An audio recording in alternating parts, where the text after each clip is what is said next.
प्यारे बच्चों, आपका दिन मंगलमय हो। अगर आप नए हैं तो इस चैनल को सब्सक्राइब कर लें। चैनल का नाम है वीवी बीबीसी चैनल। आज हम शुरू करते हैं बाजार दर्शन पाठ का अगला पार्ट। इसमें यहाँ से शुरू करेंगे। शून्य होने का अधिकार। शून्य होने का अधिकार बस परमात्मा का है, जो सनातन भाव से संपूर्ण है। शेष सब अपूर्ण है। अपूर्ण माने अधूरा। इससे मन बंद नहीं रह सकता।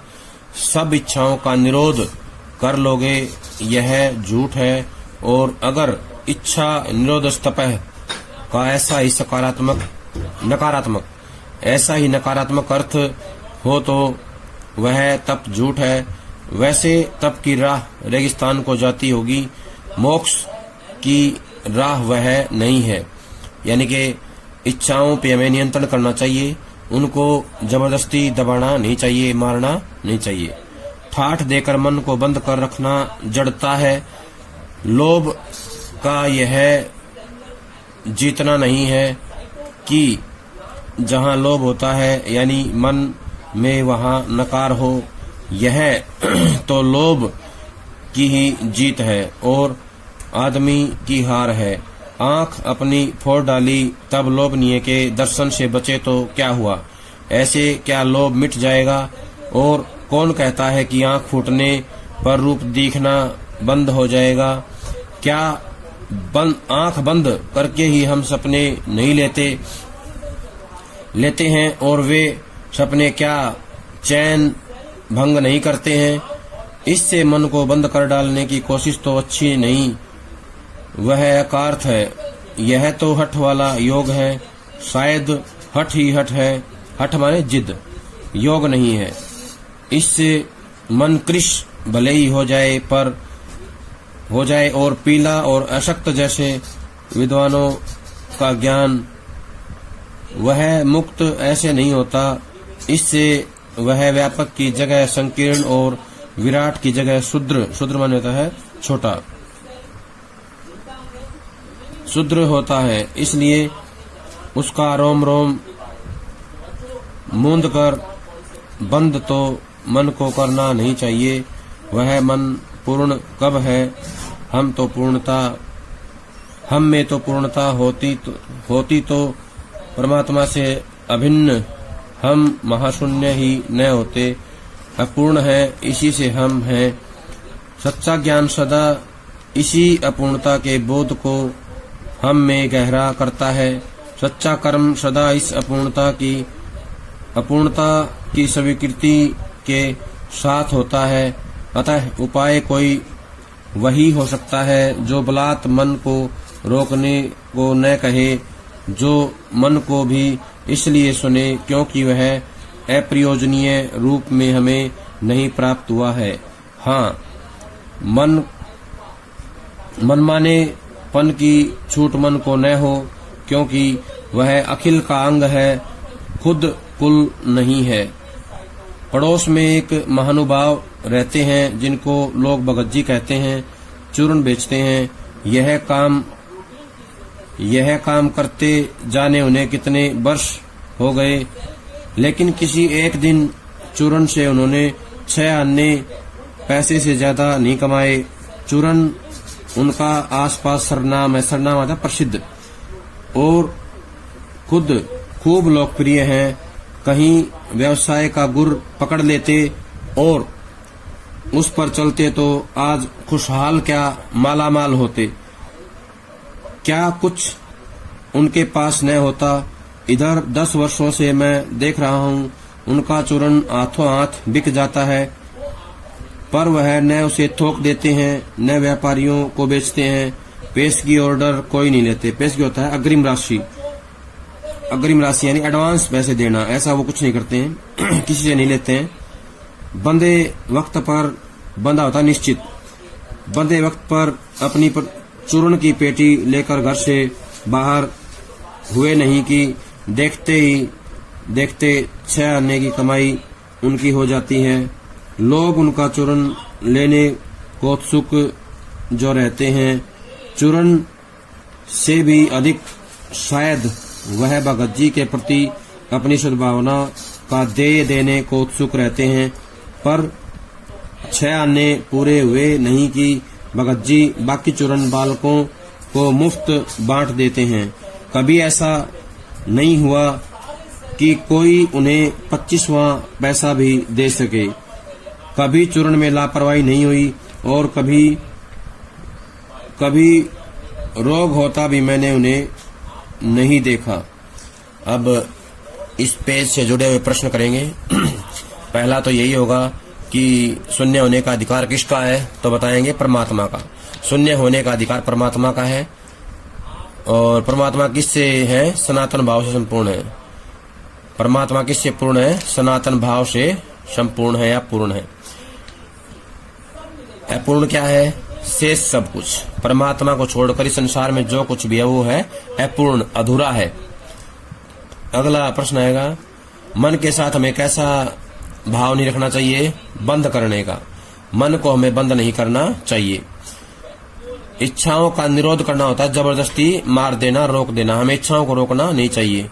तो प्रश्न आएगा यहाँ पे, हमें इच्छाओं के साथ कैसा व्यवहार करना चाहिए? तो बताना है इच्छाओं पे हमें नियंत्रण रखना चाहिए, उनको मारना या दबाना नहीं चाहिए। और इच्छाओं को दबाना या मारना क्या होता है? झूठ होता है, दिखावा होता है, वो तप नहीं होता है। तप की राह कहाँ जाती है? रेगिस्तान को। तप की राह रेगिस्तान को जाती है। तप की राह कहाँ नहीं जाती? मोक्ष की ओर। मोक्ष की राह जो है तप की राह नहीं है। जो ये इच्छा निरोध तप है जो कहा गया है, ये जो तप है मोक्ष की ओर नहीं लेके जाता है। ठाठ देखकर मन को बंद करना जड़ता है। तो यहाँ आएगा, ठाठ देखकर मन को बंद करना क्या है? जड़ता। जड़ता है ये। लोभ का ये जीतना नहीं। और मन को जबरदस्ती बंद करना क्या है? लोभ का जीतना नहीं है। लोभ का जीतना नहीं है। मन में वहां नकार हो, यानी कि जहां लोभ होता है, यानी मन में वहां नकार हो, यानी कि जब लोभ आएगा तो मनुष्य के मन में नकार आना चाहिए, नहीं की भावना आनी चाहिए। यह है तो लोभ की जीत। अगर ऐसी भाव नहीं आता है तो मनुष्य के अंदर जो है लोभ की जीत हो जाती है, आदमी की हार हो जाती है। तो प्रश्न आएगा कि किसकी हार होती है? आदमी की। और जीत किसकी होती है? लोभ की होती है। कब होती है? जब लोभ जीत जाता है या मन को जो है हम जबरदस्ती बंद कर देते हैं या हमारी इच्छाओं को दबा देते हैं, तब जो है लोभ की जीत हो जाती है। अपनी आंख फोड़ डाली तब लोभनीय के दर्शन से बचे तो क्या हुआ? ठीक है, लोभनीय के दर्शन से जो कैसे बच सकते हैं? इच्छाओं पर नियंत्रण करके। अगला प्रश्न है, आंख फूटने पर क्या होता है? रूप दिखाई देता है। क्या नहीं होता? रूप दिखाई देना बंद नहीं होता। आंख फूटने पर भी जो है रूप दिखता है और वो दिखाई देना बंद नहीं होता। यहाँ प्रश्न आएगा, आंख फूटने पर भी क्या दिखता है? रूप दिखता है। क्या बंद नहीं होता? रूप दिखना बंद नहीं होता है। आंख बंद क्या करते हैं? हम सपने देखते हैं या सपने लेते हैं। आंख बंद करके ही हम क्या है? सपने लेते हैं। सपने हमें आंख बंद करने के बाद ही आते हैं, ये जो है कहा गया है। मन को बंद कर डालने की कोशिश क्या है? बेकार है, व्यर्थ है। अकारत होता है बिना काम का। ये जो मन को जबरदस्ती बंद करने का काम है, ये अकारत है, बेकार है, व्यर्थ है और बिना काम वाला हठ है। हठ वाला योग है। इसमें योग तो कहीं बचता नहीं है, हठ ही हठ होता है। तो हठ ही हठ किसको कहा गया है? अकार्थ हठ वाले योग को। अकार्थ हठ वाला योग क्या है? मन को बंद कर डालने की कोशिश जो है, ये क्या है? अकार्थ हठ वाला योग है। मन कैसे कृश होता है? हठ करने से। हठ करेंगे या हठ वाला योग करेंगे तो हमारा मन क्या है?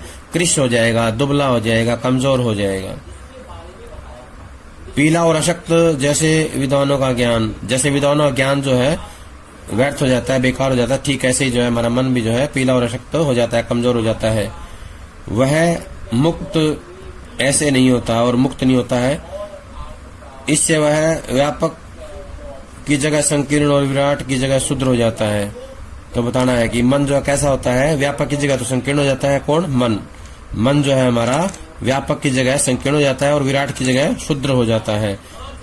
इसलिए उसका रोम रोम मूंद कर बंद तो मन को करना नहीं चाहिए। इसलिए हमें जबरदस्ती मन को बंद नहीं करना चाहिए।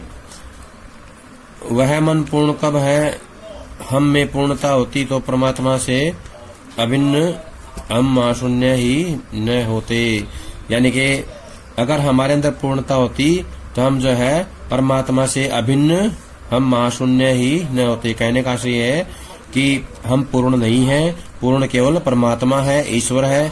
हम तो उसका एक हिस्सा है, भाग है। अपूर्ण है, इसी से हम हैं। सच्चा ज्ञान सदा इसी अपूर्णता के बोध को हम में गहरा करता है। सच्चा ज्ञान क्या है? हमें अपूर्णता का बोध कराता है। सच्चा ज्ञान हमें बताता है कि हम क्या है? अपूर्ण हैं, अधूरे हैं। सच्चा कर्म सदा इस अपूर्णता की स्वीकृति के साथ होता है। अतः उपाय कोई वही हो सकता है जो बलात् मन को रोकने को न कहे। इसका उपाय यह है कि मन को हमें बलपूर्वक रोकना नहीं चाहिए। बलात् होता बलपूर्वक। इसलिए सुने मन को भी इसलिए सुने क्योंकि वह प्रयोजनीय रूप में हमें नहीं प्राप्त हुआ है। यानी उसका उद्देश्य है, हमें बिना उद्देश्य के वो चीज प्राप्त नहीं हुई है। इसलिए हमें मन को भी सुनना चाहिए, उसकी बातें सुननी चाहिए, लेकिन हमें उसे नियंत्रण में अवश्य रखना चाहिए। मन को क्या नहीं होनी चाहिए? मनमानेपन की छूट। मन को मनमानेपन की छूट नहीं होनी चाहिए। मन क्या है? अखिल का अंग है। मन क्या है? अखिल का अंग है। मन क्या नहीं है? खुद कुल नहीं है। कुल मन होता है संपूर्ण। मन अपने आप में संपूर्ण नहीं है, वो जो है संपूर्ण का एक हिस्सा है, भाग है। पड़ोस में कौन रहते थे? भगत जी। कौन रहते थे? भगत जी। भगत जी का काम क्या था? चूर्ण बेचना। चूर्ण बेचने का काम करते थे। अगला आएगा, कितने पैसे कमाते थे? 6 आने। भगत जी जो है 6 आने कमाते थे, उससे ज्यादा उन्होंने कभी नहीं कमाए। चूर्ण क्या था उनका? आसपास सरनाम था, प्रसिद्ध था। खुद भी क्या थे? बहुत लोकप्रिय। भगत जी जो है बहुत लोकप्रिय थे। वो क्या नहीं करते थे? पेशगी या ऑर्डर नहीं लेते थे। पेशगी ऑर्डर कोई नहीं लेते थे। लेखक कितने वर्षों से देख रहा था? 10 वर्षों से। लेखक जो है चूर्ण बेचते हुए भगत जी को 10 वर्षों से देख रहा था। उनका चूर्ण हाथों हाथ बिक जाता था।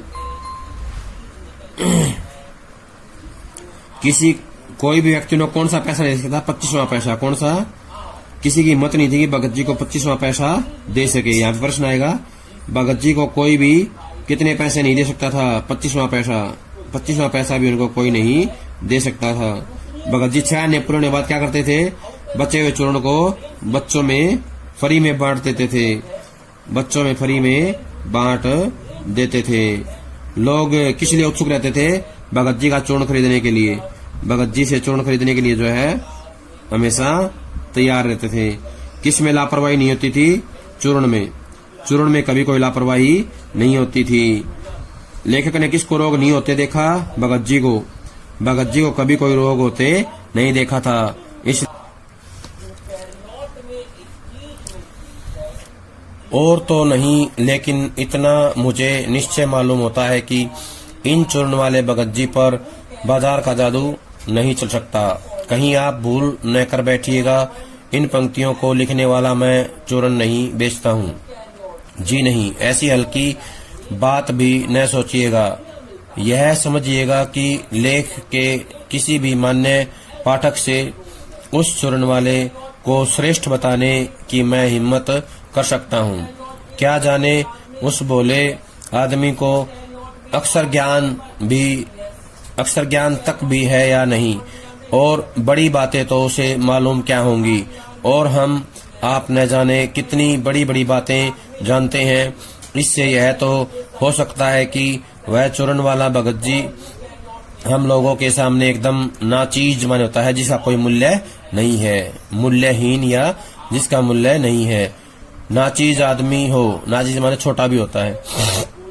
लेकिन आप पाठकों की विद्वान श्रेणी का सदस्य होकर भी मैं यह स्वीकार नहीं करना चाहता हूं कि उस अपदार्थ प्राणी को वह प्राप्त है जो हम में से बहुत कम को शायद प्राप्त हो। अपदार्थ होता है छोटा या जिसकी कोई कीमत नहीं है।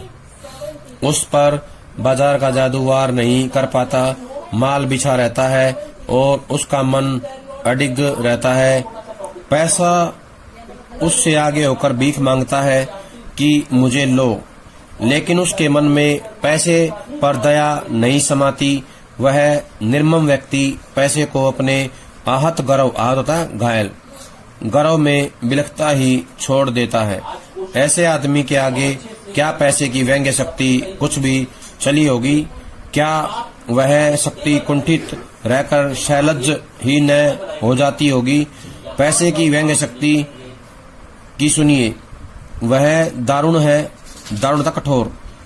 मैं पैदल चल रहा हूँ कि पास ही धूल उड़ाती निकल गई मोटर का मतलब मोटरसाइकिल। वह क्या निकली मेरे कलेजे को कौंधती एक कठिन व्यंग्य की लीक ही आर से पार हो गई।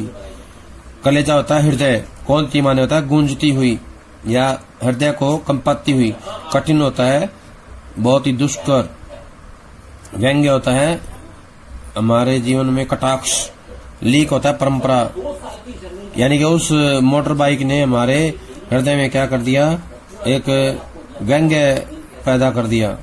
जैसे किसी ने आंख में उंगली देकर दिखा दिया हो कि देखो उसका नाम है मोटर और तुम उससे वंचित हो। यह मुझे अपनी ऐसी विडंबना मालूम होती है कि बस पूछिए नहीं। मैं सोचने को तो आता हूँ कि हाय ये ही माँ बाप रह गए थे जिनके यहाँ मैं जन्म लेने को था। क्यों न मैं मोटर वालों के यहाँ हुआ। उस व्यंग्य में इतनी शक्ति है कि जरा में मुझे अपने सगों मानता अपने संबंधियों से या परिवार वालों के प्रति कृतघ्न कर सकती है। कृतघ्न होता है उपकार को न मानने वाला। लेकिन क्या लोक वैभव की यह व्यंग्य शक्ति उस चूर्ण वाले किंचित कर होता है अर्थहीन या तुच्छ मनुष्य के आगे चूर चूर होकर ही नहीं रह जाती? चूर चूर क्यों कहो पानी पानी। तो वह क्या बल है जो इस तीखे व्यंग्य के आगे ही अजय ही नहीं रहता, बल्कि मानो उस व्यंग्य की क्रूरता को ही पिघला देता है। उस बल को नाम जो दो, पर वह निश्चय उस तल की वस्तु नहीं है जहाँ पर संसारी वैभव फलता फूलता है। वह कुछ अपर अन्य जाति का तत्व है। लोग स्पिरिचुअल कहते हैं। स्पिरिचुअल होता है आध्यात्मिक, आत्मिक, धार्मिक, नैतिक कहते हैं। मुझे योग्यता नहीं कि मैं उन शब्दों में अंतर देखूं और प्रतिपादन करूं। मुझे शब्द से सरोकार नहीं। मैं विद्वान नहीं कि शब्दों पर अटकूं, लेकिन इतना तो है कि जहां तृष्णा है बटोर लेने की स्पृहा होता है इच्छा। बटोरना माने इकट्ठा करना, तृष्णा माने इच्छा। वहां उस बल का बीज नहीं है, बल्कि यदि उसी बल को सच्चा बल मानकर बात की जाए तो कहना होगा कि संचय की तृष्णा और वैभव की चाह में व्यक्ति की निर्बलता ही प्रमाणित होती है। तो इससे जुड़े हुए प्रश्न देखें। पहला प्रश्न तो यही आएगा कि किसके ऊपर बाजार का जादू नहीं चलता, तो आएगा भगत जी। किसके ऊपर बाजार का जादू नहीं चलता? भगत जी के ऊपर नहीं चलता है। अगला प्रश्न है कि इन पंक्तियों में लेखक ने किसका वर्णन किया है? भगत जी का। भगत जी क्या काम करते हैं? चूर्ण बेचने का काम करते हैं। और भगत जी क्या नहीं है? लेखक के जानकार नहीं है। और लेखक क्या नहीं काम नहीं करते? चूर्ण बेचने का। लेखक क्या काम नहीं करते? चूर्ण बेचने का काम नहीं करते हैं। लेखक किसको श्रेष्ठ बताना नहीं चाहता? भगत जी को। श्रेष्ठ किसको बताता है? पाठक को, पढ़ने वालों को, जिसके पास बुद्धि होती है उनको श्रेष्ठ बताता है। भोला भाला किसे कहा गया है? भगत जी को। अक्षर ज्ञान है या नहीं, किसके बारे में बात की गई है? भगत जी के बारे में। भगत जी को अक्षर ज्ञान है या नहीं, इसके बारे में लेखक को बिल्कुल भी मालूम नहीं है। बड़ी बड़ी बातों के बारे में किसको मालूम नहीं है? भगत जी को। अगला प्रश्न आएगा यहाँ पर, नाचीज किसके लिए प्रयोग किया गया है? भगत जी के लिए। भगत हम लोगों के सामने एकदम नाचीज, यानी कि उसका ज्यादा महत्व नहीं है। क्यों है भगत जी नाचीज? क्योंकि पाठक जो है बुद्धिमान होते हैं, श्रेष्ठ होते हैं। अपदार्थ प्राणी को वह प्राप्त है। अपदार्थ प्राणी किसके लिए प्रयोग किया गया है? भगत जी के लिए। अपदार्थ प्राणी शब्द का प्रयोग भगत जी के लिए किया गया है। बाजार का जादू किस पर वार नहीं कर पाता? भगत जी पर। माल बिछा रहता है और उसका मन अडिग रहता है। मन किसका अडिग रहता है? भगत जी का। माल कहाँ बिछा रहता है? बाजार में। बाजार में सामान बिछा के रखते हैं। पैसा किसके आगे जो है भीख मांगता है? भगत जी के आगे। किसके मन में दया नहीं आती? भगत जी के मन में। किसके प्रति? बाजार में बिछे सामान के प्रति। निर्मम व्यक्ति किसके लिए प्रयोग किया गया है? भगत जी के लिए किया गया है। आहत गर्व से बिलखता हुआ छोड़ देता है? बाजार को छोड़ देता है। आहत गर्व से बिलखता हुआ बाजार को छोड़ करके आगे चला जाता है। किसके सामने व्यंग्य शक्ति काम नहीं करती? पैसे की व्यंग्य शक्ति भगत जी के सामने काम नहीं करती है। अगला प्रश्न आएगा कि पैसे की जो व्यंग्य शक्ति है उसके अधीन होकर या वो कितनी कठोर होती है, इसके बारे में कब पता चलता है? जब हमारे पास से कोई मोटर बाइक धूल उड़ाती चली जाती है। कोई मोटर जाती है धूल उड़ाती हुई तो वो क्या करती है? वो हमारे मन में जो है पैसे की व्यंग्य शक्ति का प्रभाव डालती है।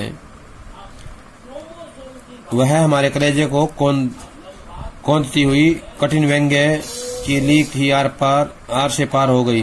कहने का आशय है कि वो हमारे कलेजे को चीरती हुई चली जाती है और हमारे मन में व्यंग्य की शक्ति का प्रहार करती है। आंखों में उंगली देकर क्या दिखा दिया? Motor bike. क्या दिखा दिया? मोटर को दिखा दिया। मोटर को देखकर हमारे मन में क्या आया? हम उससे वंचित हैं। अगला प्रश्न आएगा कि मोटर बाइक देख करके व्यक्ति को किसके प्रति कृतज्ञ बना दिया? माता पिता के। माता पिता के प्रति जो कृतज्ञ बना दिया उसने। माता पिता का कोई महत्व उसके सामने नहीं रह गया और वो अपने माँ बाप को कोसने लगता है। अगला है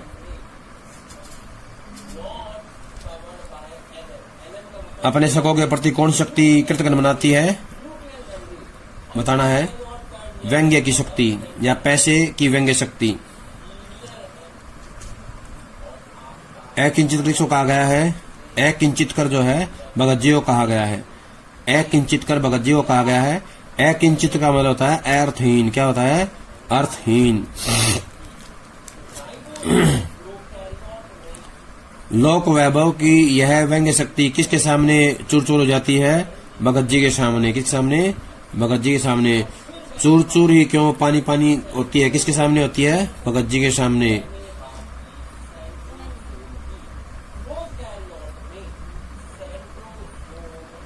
कौन व्यंग्य की क्रूरता पे पिघला देता है? भगत जी। कौन पिघला देता है? भगत जी। तीखे व्यंग्य के आगे भी अजय रहता है। कौन? भगत जी रहते हैं अजय। एक बल था, उसका नाम जो है क्या था? उसको जो है कोई भी नाम दिया जा सकता था। जैसे आध्यात्मिक भी कहा जा सकता है इसको, अपर जाति का तत्व भी कहा जाता है। पर माने अन्य। अपर जाति का तत्व किसे कहा गया है? अपर जाति का तत्व जो है लेखक भगत जी को देख करके जो बात सोचता है, उसके मन में जो ताकत का एहसास होता है, जो बल का एहसास होता है, उसको जो है अपर जाति का तत्व कहा गया है। और इसको लोग स्पिरिचुअल भी कहते हैं। स्पिरिचुअल होता है आध्यात्मिक। स्पिरिचुअल आध्यात्मिक होता है, इसमें आत्मिक, धार्मिक और नैतिक भी इसको कहा गया है। योग्यता किसमें नहीं है शब्दों भटकने की? लेखक में। लेखक में योग्यता नहीं है कि वो अंतर देखे, प्रतिपादन करे। शब्द से कोई सरोकार नहीं है। किसका? लेखक का। मैं विद्वान नहीं शब्दों पर अटकूं, ये किसने कहा है? लेखक ने कहा है। जहां तृष्णा है वहां बटोरने की स्पृहा है। तो प्रश्न आएगा जहां तृष्णा है वहां क्या है? बटोर रखने की स्पृहा। क्या है? बटोर रखने की स्पृहा। किसका बीज नहीं है? बल का। वहां पर किसका बीज नहीं है? बल का बीज नहीं है। संचय की तृष्णा और वैभव की चाह व्यक्ति को क्या बनाती है? निर्बल। संचय की तृष्णा और वैभव की चाह में व्यक्ति क्या हो जाता है? निर्बल प्रमाणित होता है। उसके अंदर निर्बलता का प्रयास हो जाता है। प्यारे बच्चों, सभी का बहुत बहुत धन्यवाद। ये थी हमारी जो है पाठ नंबर 2 का दूसरा पार्ट, सभी इसको याद कर ले जब तक अगला पार्ट आता है। इसी के साथ सभी का बहुत बहुत धन्यवाद।